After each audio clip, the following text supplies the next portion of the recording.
ಶ್ರೀಗುರುಭ್ಯೋ ನಮಃ. ಕಾಂತಾಯ ಕಲ್ಯಾಣಗುಣೈಕಧಾಮ್ನೇ ನವದ್ಯುನಾಥಪ್ರತಿಮಪ್ರಭಾಯ ನಾರಾಯಣಾಯ ಅಖಿಲಕಾರಣಾಯ ಶ್ರೀಪ್ರಾಣನಾಥಾಯ ನಮಸ್ಕರೋಮಿ. ಶ್ರೀಮಸ್ಮಧ್ವವಿಜಯ ಅಷ್ಟಮ ಸರ್ಗದಲ್ಲಿ 25ನೇ ಶ್ಲೋಕ.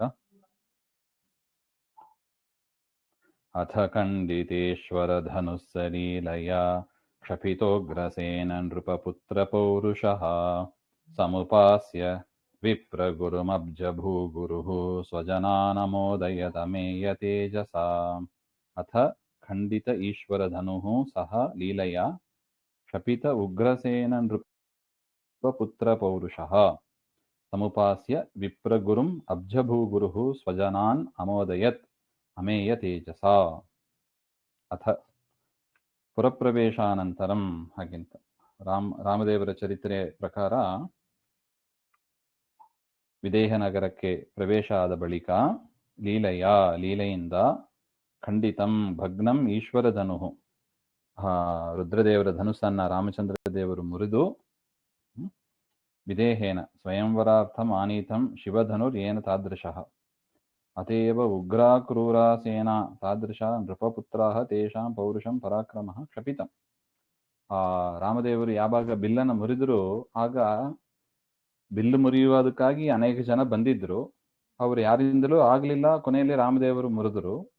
ಆ ರಾಮದೇವರ ಮೇಲೆ ಅಟ್ಯಾಕ್ ಮಾಡಬೇಕು ಅಂತ ಎಲ್ಲ ಜನರು ಬಂದ್ರು. ನಿರಸ್ತಂ ಉಗ್ರಸೇನ ನೃಪಪುತ್ರ ಪೌರುಷಂ, ಆ ಎಲ್ಲರನ್ನು ಕೂಡ ಪರಮಾತ್ಮ ನಾಶ ಮಾಡಿದ ಹಾಗೆ ಅಂತ. ಅಬ್ಜಭೂ ಗುರುಹು, ಬ್ರಹ್ಮದೇವರ ಗುರುಗಳಾದ ಆ ಶ್ರೀರಾಮಚಂದ್ರ ದೇವರು ಸಹ ಶ್ರೀರಾಮ ವಿಪ್ರಗುರುಂ ವಿಶ್ವಾಮಿತ್ರಂ ಸಮುಪಾಸ್ಯ, ವಿಶ್ವಾಮಿತ್ರರ್ ಅವರನ್ನೆಲ್ಲ ಸಂಹಾರ ಮಾಡಿ ವಿಶ್ವಾಮಿತ್ರರ ಹತ್ರ ಬಂದು ರಾಮದೇವರು ನಿಂತ್ಕೊಂಡ್ರು ಅಂತ. ಸ್ಥಿತ್ವ ಅಮೇಯ ತೇಜಸ, ಅಪರಿಮಿತ ಸಾಮರ್ಥ್ಯೇನ, ಅಪರಿಮಿತವಾದ ಸಾಮರ್ಥ್ಯ ಆ ರಾಮಚಂದ್ರ ಅಂತ ಪರಮಾತ್ಮ ಸ್ವಜನಾನ್ ಅತೋಷಯತ್, ಲಕ್ಷ್ಮಣ ಮೊದಲಾದವರನ್ನ ಸಂತೋಷಪಡಿಸಿದ ಅಂತ. ಅಂದ್ರೆ ಆ ಧನುರ್ಭಂಗ ಮಾಡಿ ಬಂದ ರಾಜರನ್ನೆಲ್ಲ ಸಂಹಾರ ಮಾಡಿ ಪರಮಾತ್ಮ ವಿಶ್ವಾಮಿತ್ರರ ಹತ್ರ ಬಂದು ಲಕ್ಷ್ಮಣ ಮುಂತಾದ ಸಜ್ಜನರಿಗೆ ಸಂತೋಷವನ್ನ ಉಂಟು ಮಾಡಿದ ಅಂತ. ಇನ್ನು ಕೃಷ್ಣ ಚರಿತ್ರೆಯ ಪ್ರಕಾರ ಅಥ ಮಧುರಾ ಪ್ರವೇಶಾನಂತರಂ, ಪರಮಾತ್ಮ ಮಧುರಾ ಪಟ್ಟಣಕ್ಕೆ ಪ್ರವೇಶ ಮಾಡಿದ್ದು ಅಂತ ನೋಡಿದ್ದೀವಿ. ಪ್ರವೇಶ ಮಾಡಿದ ಬಳಿಕ ಲೀಲಯ, ಅಲ್ಲಿ ಹೋಗಿ ಪರಮಾತ್ಮ ಶಿವನ ಧನುಸ್ಸನ್ನೇ ಭಂಗ ಮಾಡಿತ್ತು. ಕಂಸ ಇಟ್ಟಿದ್ದ ಆ ಶಿವ ಧನುಸ್ಸನ್ನ ಸಂಹಾರ ಮಾಡಿ, ಶಿವೇನ ಕಂಸಾಯ ದತ್ತಂ, ಶಿವನಿಂದ ಕಂಸನಿಗೆ ಕೊಡಲ್ಪಟ್ಟಿತ್ತಂತೆ ಆ ಧನುಸ್ಸು, ವರ ಪಡ್ಕೊಂಡಿದ್ದ. ಕ್ಷಪಿತಂ ಉಗ್ರಸೇನ ನೃಪಪುತ್ರಸ್ಯ ಪೌರುಷಂ ಏನ ನಿಹತ ಕಂಸಃ ಅಂತ ಕಂಸನನ್ನ ಸಂಹಾರ ಮಾಡಿ, ಅಬ್ಜಭೂಗುರುಹು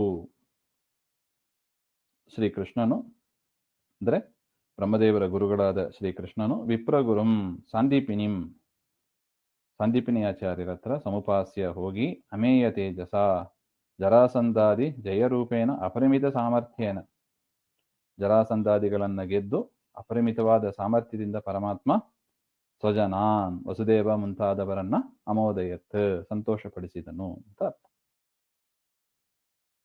ಅಥ ಖಂಡಿತೇಶ್ವರ ಧನುಸ್ಸಲೀಲಯ ಕ್ಷಪಿತೋಗ್ರಸೇನ ನೃಪಪುತ್ರ ಪೌರುಷಃ ಸಮುಪಾಸ್ಯ ವಿಪ್ರಗುರುಮಬ್ಜಭೂಗುರುಃ ಸ್ವಜನಾನಮೋದಯತಮೇಯ ತೇಜಸಾ. 26ನೇ ಶ್ಲೋಕ. ಕಮಲಾಮಯಂ ಕಮಲಪತ್ರಲೋಚನಾಂ ಭುವಮಾಗತಾಂ ನೃಪಸುತಾಂ ಗೃಹೀತವಾನ್ ನಿಜಲೀಲಯ ವಿಜಿತರಾಜಶಾತ್ರವೋ ಮುದಮಾಪದಾಪ್ಯ ಪುರಮಬ್ಧಿದುರ್ಗಮಂ. ಕಮಲಾಮಯಂ ಕಮಲಪತ್ರಲೋಚನಾಂ ಭುವಂ ಆಗತಾಂ ನೃಪಸುತಾಂ ಗೃಹೀತವಾನ್ ನಿಜಲೀಲಯ ವಿಜಿತರಾಜಶಾತ್ರವಃ ಮುದಂ ಆಪತ್ ಆಪ್ಯ ಪುರಂ ಅಬ್ಧಿದುರ್ಗಮಂ. ರಾಮಚಂದ್ರನ ಚರಿತ್ರೆ ಪ್ರಕಾರ ಅಯಂ ಶ್ರೀರಾಮಃ ಕಮಲಪತ್ರವಲ್ಲೋಚನೆ ಯಸ್ಯಾಹ ತಾಂ, ಕಮಲದಂತ ಕಣ್ಣುಗಳುಳ್ಳ ನೃಪಸುತಾಂ ವಿದೇಹರಾಜನ ಮಗಳಾದ ಭುವಮಾಗತಾಂ ಭೂಮಿಯಲ್ಲಿ ಅವತಾರ ಮಾಡಿದ ಕಮಲಾಂ ರಮೆಯ ರೂಪ, ಲಕ್ಷ್ಮಿಯ ರೂಪ ಭೂಮಿಯಲ್ಲಿ ಅವತಾರ ಮಾಡಿದ್ರು. ಆ ಸೀತೆಯನ್ನ ಗೃಹೀತವಾನ್ ಮದುವೆಯಾದ ಅಂತ ಅರ್ಥ. ತತಃ ನಿಜಪುರೀಂ ಗಚ್ಚನ್ ಮಾರ್ಗೆ ನಿಜಲೀಲಯ, ಮದುವೆಯಾದ ಬಳಿಕ ತನ್ನ ಅಯೋಧ್ಯ ಪಟ್ಟಣಕ್ಕೆ ವಾಪಸ್ ಹೋಗ್ತಾ ದಾರಿಯಲ್ಲಿ ಲೀಲೆಯಿಂದ ವಿಜಿತ, ಲೀಲೆಯಿಂದ ಗೆದ್ದ. ಅಜ್ಞದೃಷ್ಟಿ ಅಪೇಕ್ಷೆಯ ಪರಾಜಿತ ರಾಜ್ಞಾಂ ಶಾಸ್ತ್ರವಃ ಪರಶುರಾಮ, ದಾರಿಯಲ್ಲಿ ಪರಶುರಾಮ ದೇವರು ಬರ್ತಾರೆ. ಪರಶುರಾಮ ದೇವರಿಗೂ ರಾಮಚಂದ್ರನಿಗೂ ಯುದ್ಧ ಆದಂತೆ ತೋರ್ಪಡಿಕೆಗಷ್ಟೇ. ಪರಶುರಾಮ ದೇವರ ಹೊಕ್ಕುಳಲ್ಲಿ ಅತುಳ ಅಂತ ಒಬ್ಬ ದೈತ್ಯ ಇದ್ದ. ರಾಮ ಪರಶುರಾಮ ದೇವರ, ಯಾಕಂದ್ರೆ ಅವನಿಗೆ ವರರೂಪ ಇತ್ತು, ಯಾವಾಗ ದೇವರು ಸೋಲ್ತಾನೋ ಆಗಲೇ ನಾನು ಸಾಯೋದು ಅಂತ. ಎಷ್ಟು ಬುದ್ಧಿವಂತಿಗೆ ನೋಡಿ, ಅಸುರರಿಗೆ ತಾವು ಸಾಯಬಾರದು ಅಂತ ಹೇಗೆ ವರ ಇದೆ ನೋಡಿ. ಅವರಿಗೆ ಗೊತ್ತಿದೆ ವಿಷ್ಣುವಿನ ಪರಾಕ್ರಮ, ವಿಷ್ಣು ಸೋಲೋದಿಲ್ಲ ಅಂತ, ಸರ್ವೋತ್ತಮ ಸೋಲೋದಿಲ್ಲ. ಅದರಿಂದ ಅವರು ಬ್ರಹ್ಮದೇವರ ಹತ್ರ ರುದ್ರದೇವರ ಹತ್ರ ವರ ಏನು, ವಿಷ್ಣು ಸೋತ ಅಂದ್ರೆ ನಾನು ಸಾಯಿಲಿ ಹಾಗೆ. ಯಾಕಂದ್ರೆ ಅವ್ರು ಅಷ್ಟು ಯುದ್ಧ ನೋಡಿ ನೋಡಿ ನೋಡಿ ಪ್ರಾಕ್ಟೀಸ್ ಆಗಿಬಿಟ್ಟಿದೆ, ವಿಷ್ಣು ಸಾಯೋದಿಲ್ಲ ಹಾಗೆ ಅಂತ, ಸೋಲೋದು ಇಲ್ಲ ಸಾಯೋದು ಇಲ್ಲ ಹಾಗೆ. ಅದರಿಂದ ಆ ತರ ವರ ಕೇಳಿದ್ರೆ ಈಗ ಏನಾಯ್ತು, ಪರಮಾತ್ಮ ತಾನು ಸೋತಂತೆ ನಟನ ಮಾಡಬೇಕಷ್ಟೆ. ದೇವರಿಗೆ ಸೋಲಿಲ್ಲ, ಆದ್ರೂ ಸೋತಂತೆ ನಟನೆ ಮಾಡಿದ. ರಾಮದೇವರ ಹತ್ರ ಯುದ್ಧ ಮಾಡಿ ಸೋತಂತೆ ಮಾಡಿ ಆ ಅತುಲ ವರ ಪಡೆದಿದ್ದಲ್ವಾ, ಅವನನ್ನ ರಾಮದೇವರು ಸಂಹಾರ ಮಾಡಿದ್ರು. ಮೇಲ್ನೋಟಕ್ಕೆ ಏನಾಯ್ತು, ಓ ರಾಮರಿಗೂ ಪರಶುರಾಮ ದೇವರಿಗೂ ಯುದ್ಧ ಅಂತ ಕಾಣಿಸ್ತು. ವಾಸ್ತವಿಕವಾಗಿ ನಡೆದದ್ದು ಅತುಲನನ್ನ ಸಂಹಾರ ಮಾಡಿದ್ದು ಹಾಗೆ ಅಂತ. ಪರಮಾತ್ಮನ ಅದ್ಭುತ ಲೀಲೆ ಇದೆಲ್ಲ. ತದನಂತರ ಅಬ್ಧಿವದ್ ದುರ್ಗಮಂ ಗಂತುಂ ಅಶಕ್ಯಂ ಪುರಂ, ಹೋಗಲು ಕಠಿಣವಾದ ಅಯೋಧ್ಯ ಪಟ್ಟಣವನ್ನ ಪರಮಾತ್ಮ ಸೀತಾದೇವಿ ಜೊತೆಗೆ ಪ್ರವೇಶ ಮಾಡಿ ಮುದಮಾಪತ್ ಸಂತುಷ್ಟನಾಗಿ ಇದ್ದ ಹಾಗೆ ಅಂತ. ಇನ್ನು ಕೃಷ್ಣನ ಚರಿತ್ರೆಯಲ್ಲಿ ಅಯಂ ಕೃಷ್ಣ ಅಪಿ, ಕೃಷ್ಣನು ಕೂಡ ಕಮಲಪತ್ರ ಲೋಚನಾಂ ನೃಪಸುತಾಂ, ಭೀಷ್ಮಕರಾಜನ ಮಗಳಾದ ರಮೆಯ ಅವತಾರ ರುಕ್ಮಿಣಿಯನ್ನು ಗೃಹೀತವಾನ್, ಬಲಾತ್ ಅಪಹೃತ್ಯ, ಬಲಾತ್ಕಾರ ಮಾಡಿ ಸ್ವೀಕಾರ ಮಾಡಿದ. ಬಲಾತ್ಕಾರ ಅಂದರೆ ಅನೇಕ ರುಕ್ಮಿ ಜರಾಸಂಧ ಮುಂತಾದವರೆಲ್ಲ ತಡೆದರು, ರುಕ್ಮಿಣಿಯನ್ನು ಕೊಡಬಾರದು ಹಾಗೆ ಅಂತ. ಅವರನ್ನೆಲ್ಲ ಸೋಲಿಸಿ ಪರಮಾತ್ಮ ರುಕ್ಮಿಣಿಯನ್ನ ಪಡೆದ ಹಾಗೆ. ಬಲಾತ್ಕಾರ ಅಂದ್ರೆ ರುಕ್ಮಿಣಿಗೂ ಸಮ್ಮತ ಇಲ್ಲ, ಅಪಹಾರ ಮಾಡಿದ ಹಾಗೆ ತಿಳ್ಕೋಬಾರ್ದು. ರುಕ್ಮಿಣಿಗೆ ಸಾಕ್ಷಾತ್ ಲಕ್ಷ್ಮಿ ಅವತಾರ, ಪತ್ರ ಬರೆದು ಕಳಿಸ್ತಾರೆ, ನೀನೇ ಮದುವೆ ಆಗಬೇಕು ಹಾಗೆ ಅಂತ. ಆ ರೀತಿಯಾಗಿ ರುಕ್ಮಿಣಿಯನ್ನ ಪರಮಾತ್ಮ ಸ್ವೀಕಾರ ಮಾಡಿ ಸ್ವಪುರಂ ಗಚ್ಚನ್ ಮಾರ್ಗೆ ಹೋಗುತ್ತಾ, ರುಕ್ಮಿಣಿಯನ್ನು ಕರ್ಕೊಂಡು ಹೋಗ್ತಾ ನಿಜಲೀಲೆಯ, ಹೋಗುವ ದಾರಿಯಲ್ಲಿ ರಾಜರು ಬಂದು ವಿರೋಧ ಮಾಡ್ತಾರೆ. ಆ ರಾಜರನ್ನೆಲ್ಲ ರುಕ್ಮಿ ಜರಾಸಂಧ ಮುಂತಾದ ಶತ್ರುಗಳು ಅವರೆಲ್ಲರನ್ನು ಕೂಡ ಸೋಲಿಸಿ ಅಬ್ಧಿ ದುರ್ಗಮಂ, ಹೋಗಲು ಕಠಿಣವಾದ ದ್ವಾರಕಾಪುರಂ, ದ್ವಾರಕಾ ಪಟ್ಟಣವನ್ನು ನಿರ್ಮಾಣ ಮಾಡಿ ಪರಮಾತ್ಮ ಅಲ್ಲಿಯೂ ಕೂಡ ಸಂತೋಷವಾಗಿ ಇದ್ದ ಹಾಗೆ ಅಂತ. 27ನೇ ಶ್ಲೋಕ. ಸ ಜಗಾಮ ಮಾತೃಜನ ತುಷ್ಟಯೇ ಕಿಲ ತ್ವರಿತೋಪನಂ ವಿದಧದೀಪ್ಸಿತಂ ಸತಾಂ, ಸಹ ಭಾರ್ಯಯಾಪಿ ಶುಭಯಾ ಮಹಾಜಯಧ್ವಜ ಲಕ್ಷ್ಮಣಾಗ್ರ್ಯ ಸುಹೃದಾ ವಿನಾಮುದಾ. ಸಹ ಜಗಾಮ ಮಾತೃಜನ ತುಷ್ಟಯೇ ಕಿಲ ತ್ವರಿತಃ ವನಂ ವಿದದತ್ ಈಪ್ಸಿತಂ ಸತಾಂ, ಸಹ ಭಾರ್ಯಯಾ ಅಪಿ ಶುಭಯಾ ಮಹಾಜಯಧ್ವಜ ಲಕ್ಷ್ಮಣಾಗ್ರ್ಯ ಸುಹೃದಾ ವಿನಾಮುದಾ.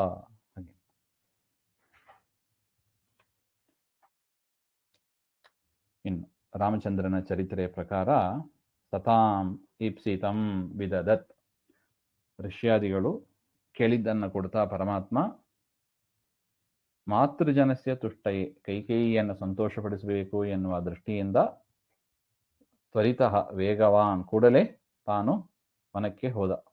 ಕೈಕೇಯಿಯ ಮಾತಿನ ಅಂದರೆ ಕತೆ ಗೊತ್ತಿದಲ್ವಾ, ಅದು ಪಟ್ಟಾಭಿಷೇಕ ಮಾಡಬೇಕು ಅಂತ. ಆಗ ಕೈಕೇಯಿ ತಡೀತಾಳೆ, ನನ್ನ ಮಗ ಭರತನಿಗೆ ಪಟ್ಟಾಭಿಷೇಕ ಆಗಬೇಕು ಹಾಗೆ ಅಂತ.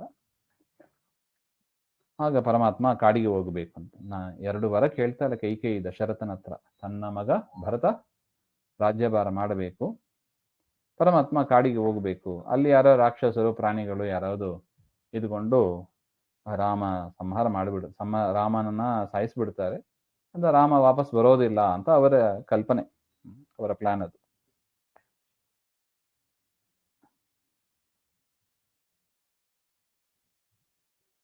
ಈ ರೀತಿಯಾಗಿ ಕೈಕೇಯಿಯ ಸಂತೋಷಕ್ಕಾಗಿ ಪರಮಾತ್ಮ ವನಕ್ಕೆ ಹೊರಟ. ಶುಭಯ ಭಾರ್ಯೆಯ ಸೀತೆಯಿಂದ ಕೂಡಿಕೊಂಡು. ಮಹತೋ ಜಯಸ್ಯ ಧ್ವಜ ಚಸೌ ಲಕ್ಷ್ಮಣಶ್ಚ, ಲಕ್ಷ್ಮಣನಿಂದ ಕೂಡ ಕೂಡಿಕೊಂಡು ಹೋದ ಅಂತ. ಮುದೇ ವಿರುದ್ಧ ಅಮುತ್ತಯ ದುಃಖೇನ ಇತ್ಯರ್ಥಃ ವಿನಾ ರಾಜ್ಯಾಭಿಷೇಕಂ ವಿಹಾಯ ವನಂ ಗಚ್ಚತಃ ಅಪಿ ಅಸ್ಯ ನ ದುಃಖಂ ಇತಿ ಭಾವಃ. ವನಕ್ಕೆ ಹೋದ್ರೂ ಕೂಡ ಪರಮಾತ್ಮನಿಗೆ ಲವಲೇಶು ದುಃಖ ಇಲ್ಲ ಅಂತಾರೆ. ನೋಡಿ, ಇದು ಆಶ್ಚರ್ಯ. ಇದು ನೋಡಿ, ನಾಳೆ ಪಟ್ಟಾಭಿಷೇಕ, ಇವತ್ತು ಬಂದು ಹೇಳ್ತಾ ಇದ್ದಾರೆ ನಿನಗೆ ಪಟ್ಟಾಭಿಷೇಕ ಇಲ್ಲ, ನೀನು ಕಾಡಿಗೆ ಹೋಗಬೇಕು. ಎಲ್ಲ ಕಡೆ ಡಿಕ್ಲೇರ್ ಆಯ್ತು ನಾಳೆ ಪಟ್ಟಾಭಿಷೇಕ ಹಾಗೆ ಅಂತ. ಆದರೆ ಇವತ್ತು ಬಂದು ಕೈಕೇಯಿ ಹೇಳ್ತಾರೆ ನೀನು ಕಾಡಿಗೆ ಹೋಗಬೇಕು ಅಂತ. ಸ್ವಾಮಿಗಳು ಹೇಳ್ತಾರೆ, ಸುದ್ದಿ ಅಂತ ಇರ್ತಾರೆ, ನಿರ್ವಿಕಾರವಾಗಿ ಪರಮಾತ್ಮ ಹೊರಟ ವನಕ್ಕೆ ಹಾಗೆ ಅಂತ. ಮುಖದಲ್ಲಿ ಯಾವ ದುಃಖವೂ ಇಲ್ಲವಂತೆ. ಯಾಕೆ? ಆಪ್ತಕಾಮಸ್ಯ ಕಾಸ್ಪೃಹ, ಎಲ್ಲವನ್ನು ಪಡೆದವ ದೇವರು. ಅವನಿಗೆ ಗರ್ಭ ಏನು, ಗರ್ಭದಲ್ಲಿ ಇರೋದು ಏನು, ವನದಲ್ಲಿ ಇರೋದು ಏನು, ಅರಮನೆಯಲ್ಲಿ ಇರೋದು ಏನು, ಈಶಾವಾಸ್ಯಂ, ಎಲ್ಲಿ ಇಲ್ಲ ದೇವರು, ಎಲ್ಲ ಕಡೆ ಇದ್ದಾನೆ. ಅದರಿಂದ ಅವನಿಗೆ ಯಾವ ದುಃಖವೂ ಆಗಿಲ್ಲ ಅಂತ. ನೋಡಿ, ಆ ಥರ ಒಂದು ಓಪನ್ ಮೈಂಡೆಡ್ ಆಗಿ ಇರಬೇಕು ಅಂತ ಪರಮಾತ್ಮ ನಮಗೂ ತಿಳಿಸಿ ಕೊಡ್ತಾ ಇದ್ದಾನೆ. ಹೀಗೆ ಆಗಬೇಕು ಅಂತ ಹಠ ಹಿಡಿದು ಕೂಡಬೇಡಿ. ಪರಮಾತ್ಮನ ಇಚ್ಛೆಯಂತೆ ಆದದ್ದೆಲ್ಲ ಒಳಿದೇ ಆಯಿತು ಅಂತ ತಿಳಿದುಕೊಳ್ಳಿ ಅಂತ ದಾಸರು ಅದನ್ನು ಸುಂದರವಾಗಿ ನಮಗೆ ತಿಳಿಸಿಕೊಡ್ತಾರೆ ನೋಡಿ.